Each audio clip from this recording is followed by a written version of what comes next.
ข่าวอย่างที่ว่าเขาว่าเขาเอาเล็กน้อยอยู่เชโน่เขาเห็นในคลิปโทรศัพท์เนาะระวังได้ลูกหลานเจ้านี่เฮือนแคมทางกับเนาะเพราะว่าในไหนทางเมืองทางยังผลบ่เห็นว่าในไหนที่มันยังไปทันแจ้งกันนะโดยไว้กว่าเจ้าหน้าที่ก็ออกมาประกาศเพื่อจะเข้าเสมออยู่ของร้อนใส่ละบ้านครับเขากับบุจักเนาะโดยระบาดนักได้บ่เข้าเลยข้าวเฮ็ดจับเป็นน้อยล้านเด็กน้อยกำลังซ้ำนี่แหละระวังไว้เด้อน้องอุทวีกับหลานกับน้องเนาะบุญทวีบ่ได้จ้ะสายผ้าว่าก็มีคนมาห้องอย่าออกมาหาเขาเด้อว่ะโดบ่เฒ่าเข้าม่วงบ่เฒ่าโทรมาถามอันอยู่กันแค่2คนนึงบ่บ่พอเฒ่าบ่ได้อยู่น้องเขาบ่บ้านยังนั่นน่ะบ่ย่านบ่สระบีฮะย่านล่ะสุเจ้าเห็นแนวใดมานั่งถามดูมาดูอาสิถามมาสิลูกแป๊บนึงเมียนของก่อนได้นั่งลงนี่ลูกนั่งล่ะโอ้อยู่ดีมีแฮงเนาะโดระวังเด้ออัน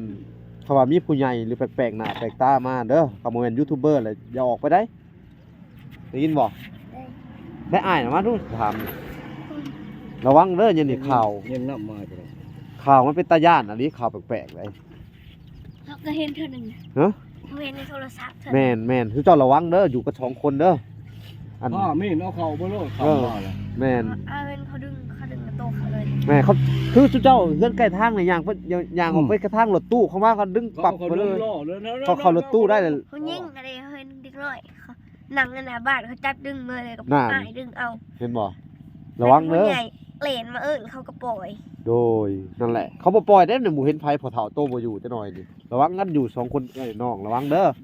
ถ้าบ่เป็นยูทูบเบอร์แล้วบ่ให้เขาน่ะเว้นเขาขนมมาล่อไปนำเขาบ่ได้เด้ระวังเด้อเป็นห่วงอ้ายเป็นห่วงตุโตเด้อ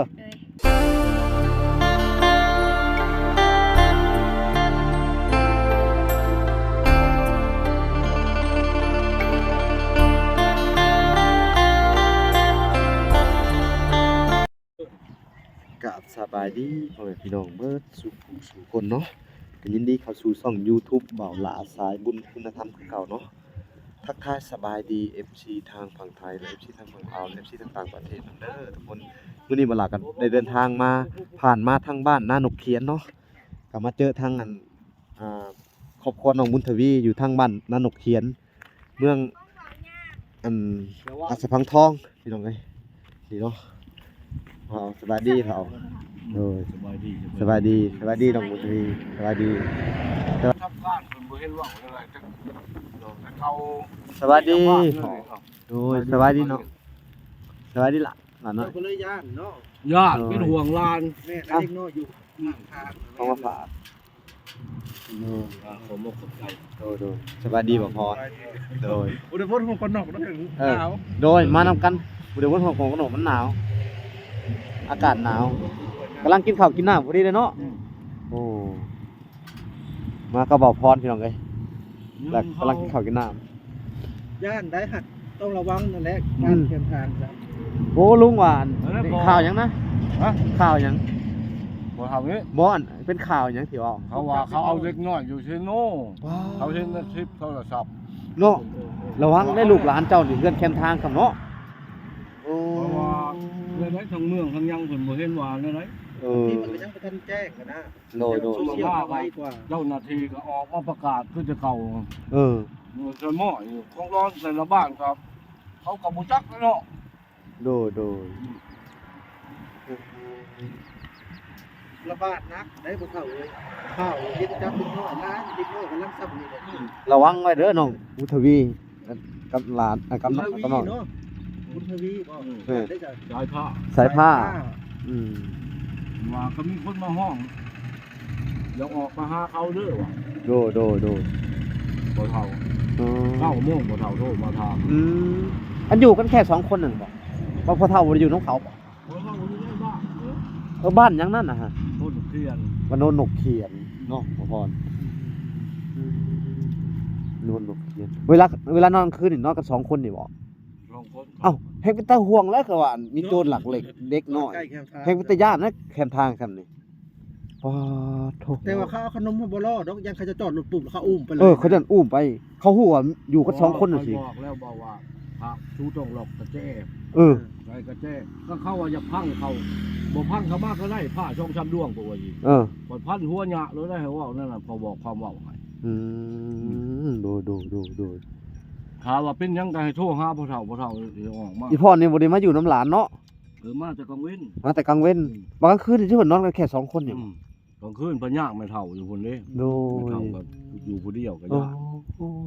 คือเฮือน เจ้าบ่เฮ็ดให้กินเลย เออตำแจ่วผู้เฒ่า ดูโอ้แล้วกันอันนี้มันแล้วก็ย้ายออกมาเฮือนนี่ปลุกแต่ดนเติบเนาะพ่อ โอ้ยปลูกวางปีแล้ววางเดือนหก อันนี้ที่เจ้าของเองเนาะ อืม แล้วก็ให้ลูกกับเต้า ปลูกฝากปลูกว่า โอ้ เพราะว่าต้นนั้นมันเหมาะไก่สู้ก็บ่ตายว่ะรถก็บ่เหยียบ แล้วที่เพิ่นย้ายมาอยู่นี่เฮือนน่ะ เขามาส่งน้ำกินแบบออกมาแบกเข้าไปบ่ลำบากว่ะ ก็เลยย้ายมานี่ ออกมาอยู่นี่นั่น ดู ออกมาอยู่นี่แล้วมันใกล้โพดพอว่ะ ก็สิยังออกไปจังน้อยก็ได้ โอ้แม่น เป็ อันนี้ ได้ข่าวดีบ่ ฮะ เพิ่นสิเฮ็ดเฮือนให้แล้วเนาะ ข่าวดีอันนี้มันมอเซาที่เพิ่นซื้อมาให้นี่ โอ้ยเจ้าคนชื่อ สิตั้งบ่ได้แล้วบ่เฒ่า อ๋อ สิตั้ง พูดมาคุกโดนบักก็ไม่พูดมันเอาไปตั้งได้นั่นนี่พวกเราบ่เอา โดยอ๋อที่เขาบอกเตียงว่าสิเฮ็ดให้นี่ เออ โดย ตอนนั้นรถเทียรักแต่ผู้นี้รถมันสิโค้งเพื่อนตายเบิดเอาเบา แม่นแหละ เขาก็ เออ ดีละครับ แม่น เพราะว่านี่มันเป็นสถานที่ของดินหลักเด้นี่หลักการ โดยโอ้อนาคตเขาต้องอันนี้ทีแล้วนี่วัดทางมา เขาจะเฮ็ดทาง4เลน6เลนเจ้า แม่น การพัฒนาของภาครัฐมันบ่ได้หยุดยั้ง แม่นเพราะว่ามันเป็นเส้นทางหลวงอัน เส้นทาง เส้นทางเศรษฐกิจซั่นตัวนี้ เส้นทางยุทธศาสตร์ แม่นเศรษฐกิจตัวนี้เขาสิขยายได้เนาะบ่พอเนาะ แม่นแหละ เอาก็ต้องแม่นครบและเฮ็ดรอบครอบไว้เฮ็ดอยู่ไหน ว่าเบิดปีนี่เขาว่าเดือน12ปีหน้าเนี่ยพวกอันนั้นได้สิมาเฮ็ด แม่นมันสิเป็นโครงการรางรถไฟอีก เลข นี่ 8เขาจะเฮ็ดรถไฟทางรถไฟ ความเจริญมันบ่หยุดยั้งนะ แม่ แม่น น แล้วบ่เฒ่าเลยบ่หยุดยั้งนะ เฮ็ดแนวใดน่ะคงกินต้ม ทอด ทอดไข่บ่คือมาใส่น้ำมันหลายใส่เรา มันบ่หรือน้ำ อันนี้นะ น้ น้ำนะแม่ ำน้ำมันมันพ่นกับน้ำแล้วก็ใช้กับป้าอีก โอ้แบบถ้าทอดไข่แล้วเขาก็เทน้ำลงไปเลย อ๋อทับไข่แล้วจะช่วยตี้อย่างกัน แล้วก็เอากับป้าถอกลงเลยตัดเป็นตอนตี้อย่างกันเขาถอกจะหมอกกระทะเอาน้ำมันใส่ข้างก่อน โดย เป็นแผ่นนั่นเดียวเลยเนาะ โอ้โด เป็น ย ได้แซ่บบ่ แซ่บบ่บุญทวี ไข่ ต้องใส่ผ้า น้องใส่ผ้าเนาะอันนี้บุญทวีใส่ผ้า ใช่ เนาะพี่น้องเนาะ เด็กข่าวดีเนาะบ่ล่ะจะได้บ้านแล้ว ยินดีนำเพิ่นเนาะยินดีนำครอบครัวสุดเจ้าเด้อพอเด้อ น้ำก็ได้ น้ำก็ได้ น้ำได้เลยเนี่ยโยกน้ำแห้งนะ แห้งบ่ อืม บ่เตียงเขาทางให้ มันทีมงานนั่นแหละ ทีมงานเพิ่นมีเขาบ่จันเบา อันน่ะเบาลี่เบาน่ะมาเนาะ แม่น โดยก็มื้อใดพ่อเฒ่าเพิ่นสิเริ่มตั้งหรือว่าเพิ่นหยุดก่อนบ่ ยังบ่บอกมึงตัง หรือว่าเพิ่นหยุดเพิ่นบ่จักเนาะ ป้อเฮือนคือมันหลายเสาแท้เนาะมึงดูสิเฮ็ดเฮือนดินนั่นนี่ฮะ เรื่องดิน ทรง แล้ว โมเดิร์นน่ะได้บ่ล่ะ โมเดิร์นเฮือนดิน สไตล์ที่เพิ่นเฮ็ดที่เคยผ่านมานั่นล่ะ โอ้ ทรงโมเดิร์น คักเนาะ คักได้ โอ้มูลค่าหลายแสนเด้อนี่ 3-4 แสนขึ้นไปว่าล่ะ ดีใจนำเพิ่นเด้อ จะเห็นแบบนี้ราคามันแบบนี้ นั่นล่ะ ราคากรุ๊บ บ้านนี้ราคานี่ตัวนี้ในเห็ดห้องนอนตัวนี้ละเห็ดบอลนางลิ้น โอ้เพิ่นวางแผนไว้ให้เจ้าได้ ลังแบบกระลาหลดเนี่ยคำโบราณเพิ่นว่ากระเทิบมาฮ้อน ก็เถิดมาฮ้อนเนาะเออ เอ้ยได้บอกว่าเลย โดย บ่เฮาก็ว่าตามโบราณเนาะกระเทิบมาฮ้อนเพิ่นว่า โดย ครับขึ้นมานี่มันจะเกี่ยวขึ้นโบราณเลยเอ้าเดี๋ยวนี้จะเบิ่งแม่นี่มันเป็นกระเทิบมาฮ้อนมันเป็นโบราณนี่แหละ เออ ทรงโบราณบ่ ตรงโบราณนั่น ทุ่งโบราณแต่ออกแบบนี้เนาะ ฮอนตะกี้ มันเกี่ยวกับคืน มั มัน นเนาะ มันเกี่ยวกับมาเลยได้ โอ้เสียทรงว่าซั่นเนาะ เออ เพื่อน แม่ ได้ นและพ่อเฒ่า เออ เกี่ยวกับมาใดโลก เกี่ยวแล้ว กับมันเก่า เห็นบ่คนเห็นหน้าคู่มือนี่เนาะเขาว่าเชียงเมียงมาแหละ เออ เชียงเมียงแล้วพุ่นละคนก็หวานไปหาได้กินข้าว เออ บ่ได้ลูกกะบ่ได้ดำหน้าหวานเอาจังซี่ โอ้ หวานแล้วก็ใจพูย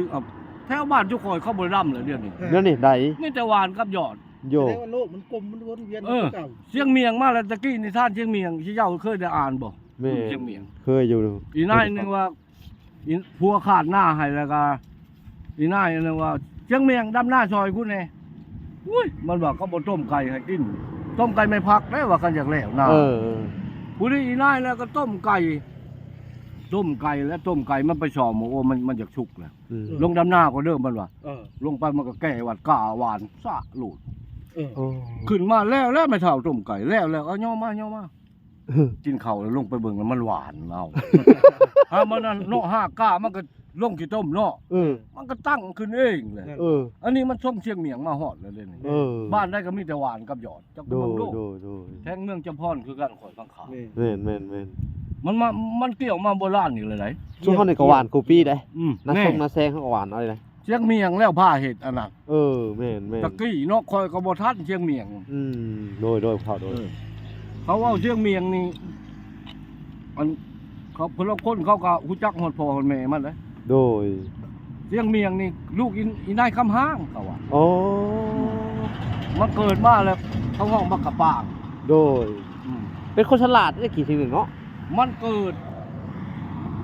ปีหยังปีคานวันคานเดือนเก่า ฮู้วัดเนาะ บักเชียงเมียงล่ะ โดย มันเกิดปีคานวันคานเดือนเก่าแล้วมันคู่กันกับลูกเจ้าชีวิต โอ้ เจ้าชีวิตไทยบ่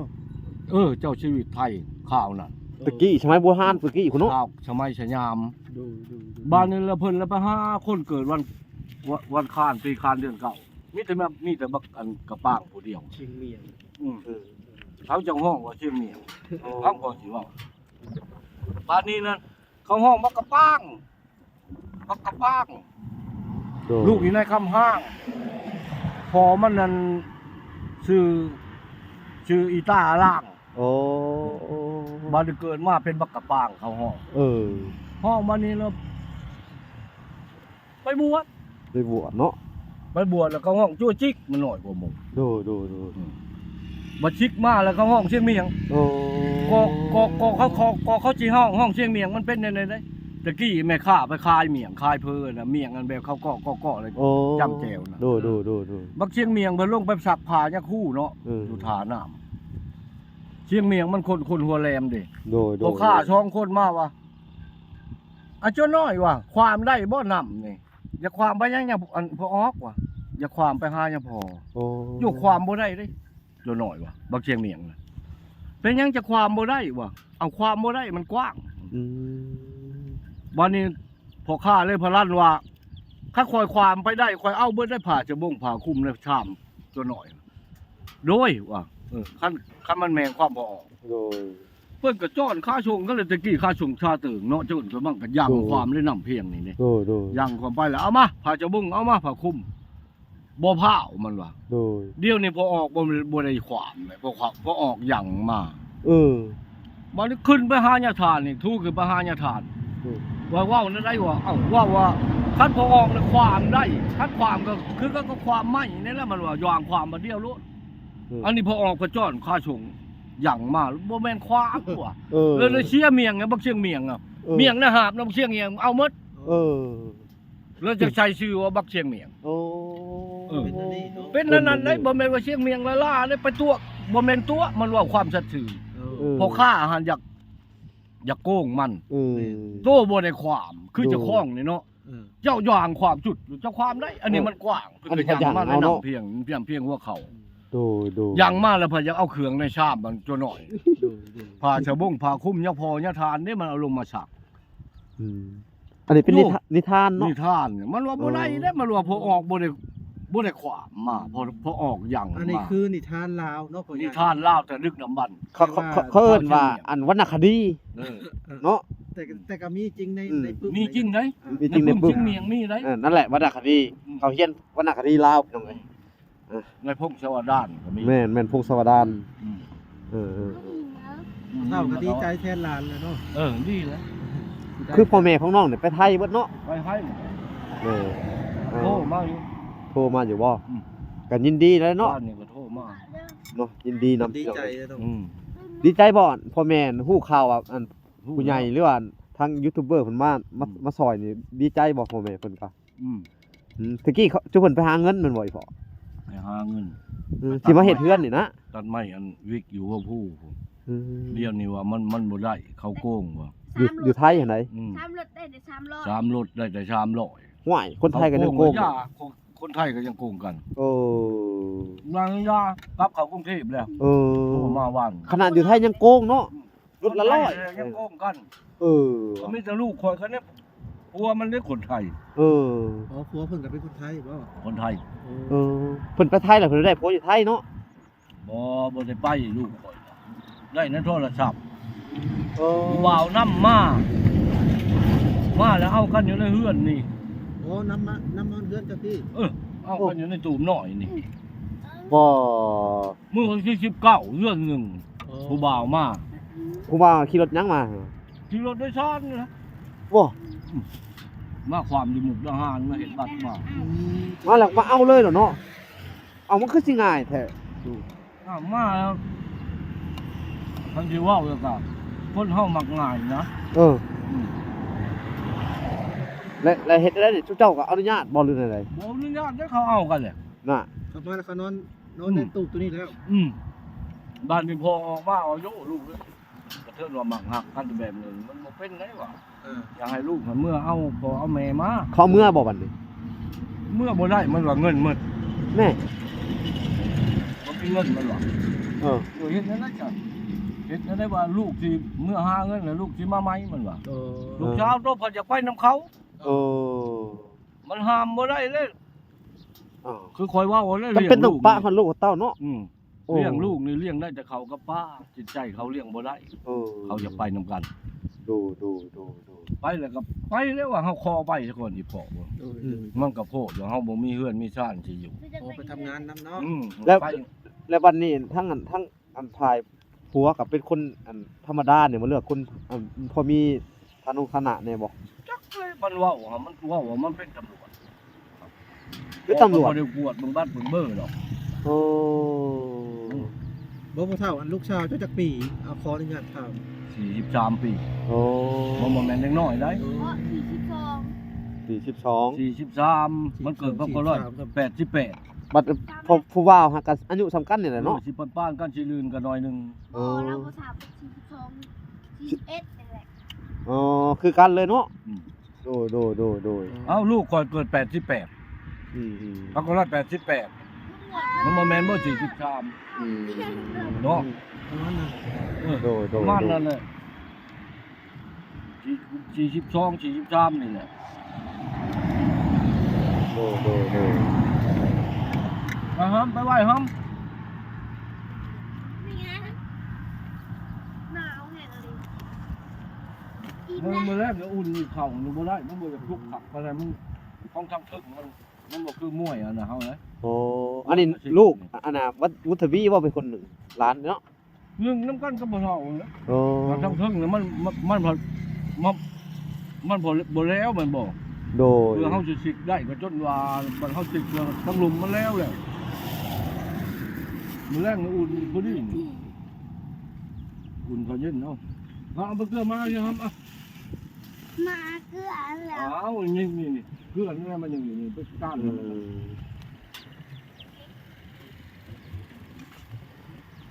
เกลือมาไปก้านมันยากมากินนะครับ เนาะอันข่าวอันแกล้งหลักเด็กเป็นตาย่านเนาะพ่อเฒ่าเนาะ เด็กน้อยเขาว่าเขาบ่เท่าเขาเอาคนเด็กน้อยอยู่ที่นู่นเอาเลย ผู้เฒ่านี่เขาก็เห็นอยู่ค่อยเลื่อนแต่เขาบ่ได้อ่านรายละเอียดว่าอยู่ไส ทางการเพิ่นบ่เห็น จัก บ่เห็นว่าแม่ง เป็นห่วงเด็กน้อยเนาะเป็นห่วงลูกของร้านแล้วบัดนี้ ไปใช้เฮ้ยฮะบึงงัวใช้บ่อึมเขาโทรบอกมึงบ่โทรบอกมึงจะซื่นเดี๋ยวว่าบักซ่ากูไปบอกบักซ่าแล้วนี่งัวกูจะขาย4โตอันนี้ อีร่ำก็อีไงลูกมันช่องโต โอ้สิขายง่วนเอาเผาเนาะ เมื่อยเรียก เหมือนเลี้ยงแม่นเนาะ เมื่อยนะ คือบอกว่าให้วุฒิทวีเลี้ยง โอ้บ่ได้บางอย่างชื่อให้เข้าใหม่ ไปซื้อเขาใหม่ อืม โดยผู้บอกบักท่าบักโทบอกหมู่มันคนละไหลสิมาเบิ่งมึงจะเบิ่งก็ไปเบิ่งนี่ดำ เดี๋ยวให้พ่อเฒ่าเพิ่นคุยกันเรื่องทรายงวด อ่า ราคาเพิ่นราคาเพิ่นว่าสิ นั่นนี่เขาไป ไปเดี๋ยวสิเลาะให้ทุกคนเลาะเบิ่งเพื่อนน้องบุญทวีอีก กองน้ำกองง่าย รอบหนึ่งเนาะพี่น้อง พวกเรากินหมูแก๊สได้พวกเรามากินหมูแก๊สได้คุณ นี่เนาะเพื่อนซานเพื่อน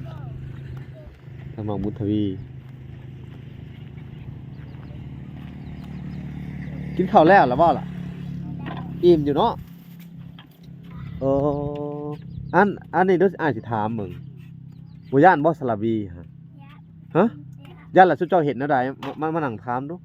มาดูอ่านสิถามมาสิลูกแป๊บนึงเมียนของก่อนได้ไว้นั่งลงนี่ลูกนั่งล่ะโอ้อยู่ดีมีแฮงเนาะ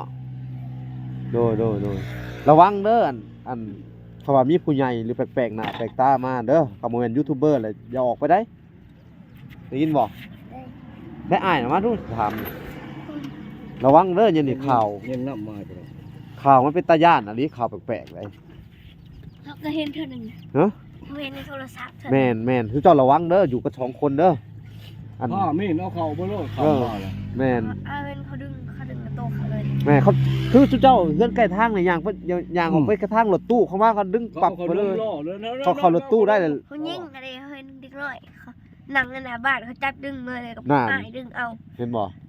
ระวังเด้อ ผู้ใหญ่เหลนมาเขาก็ปล่อย โดยนั่นแหละเขาบ่ปล่อยได้เนี่ยหมู่เห็นไผพอเฒ่าโตบ่อยู่จักหน่อยนี่ระวังกันอยู่2คนไอ้น้องระวังเด้อ เลย ถ้าบ่แม่นยูทูบเบอร์แหละบ่ให้เขาน่ะเว้นเขาขนมมาลงมาล่อเลยไปนํเขาบ่ได้เด้ เลย ระวังเด้อ เลย เป็นห่วงอ้ายเป็นห่วงสุโตเด้อ เลย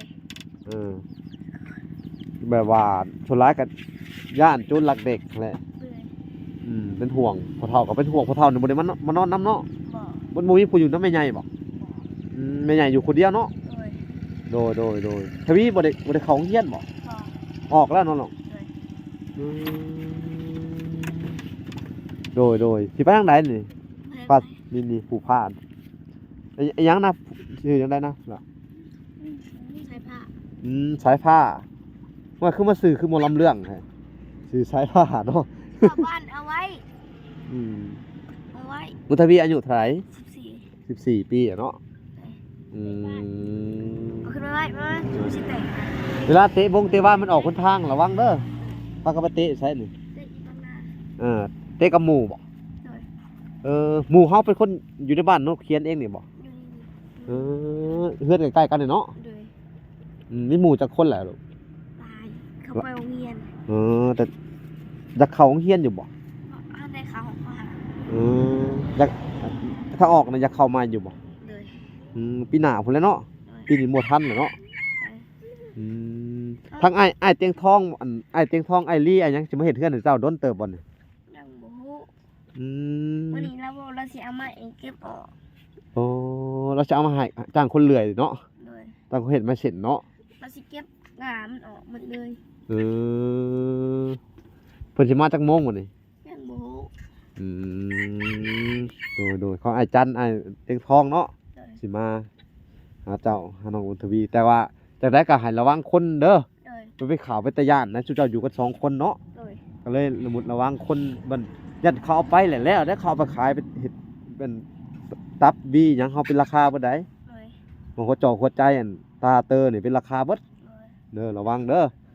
พวกโจรพวกหยังเราทุกเราอยู่กลางคืนแล้วมีใครมาปลุกแล้วบ่ต้องตื่น เลย นอนกันก็นอนรับสบายอยู่บ่บ่ได้มีคนมากวนหรอกเนาะ บอก โดยกะเป็นห่วงน้องส่วนคือกันเนาะทุกคนเนาะกะมื้อนี้ก็มาเยี่ยมมายามน้องบุญทวีพี่น้องเอ้ยกับบ่มีหยังหลายพี่น้องเอ้ยก็คลิปนี้บ่ล่ะกะสิจบก่อนแต่เพียงเท่านี้เนาะทุกคนเนาะสิไปหาลุงโจยต่ออยู่ที่บ้านลุงโจยมากับบ่าวพรสตูดิโอคือเก่าโอเคเขาจะได้เดินทางไปหาลุงโจยก่อนเด้อน้องบุญทวีเด้อ เลย โดยขอบใจเด้อขอบใจ มาเยี่ยมยาม มื้อหน้าจะมาเยี่ยมยามเด้อ เลย โดยขอบใจสบายดี สบายดี บ๊ายบายดูแลเจ้าของกันเด้อ เลย โดยบ๊ายบายเนาะทุกคน